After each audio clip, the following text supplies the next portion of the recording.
it'll do much. But like Reema was mentioning as well, Starlink's launch is not anytime soon and not an immediate event, and it still has to get the necessary approvals. Let's go across to Ashmit to understand what he is picking up from his sources in the ministry. Ashmit?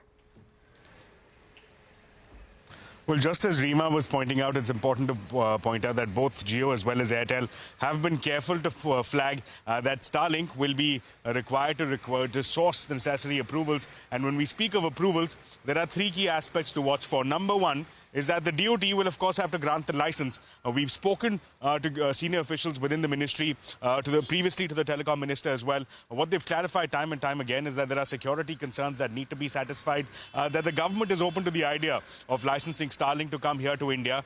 No concerns there, but there are some security issues which need to be ironed out. Those issues are yet to be ironed out.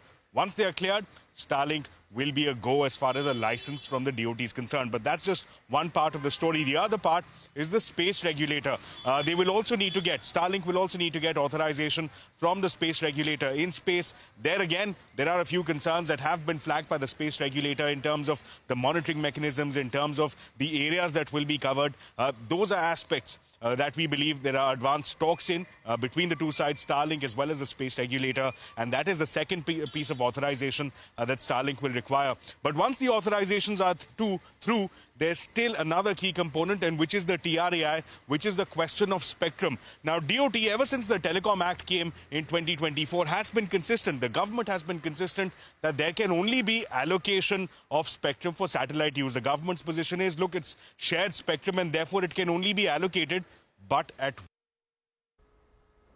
and from the government to the telecom regulator, the TRAI. The TRAI is in the midst of extensive deliberations. It's invited consultations and feedback from various stakeholders and will give the final word. Will give clarity on what the pricing mechanism may look like as far as satellite spectrum is concerned, which again will be critical for Starlink in India with respect to its Indian operation if it's looking to make any meaningful headways and meaningful penetration of the Indian market. Back to you.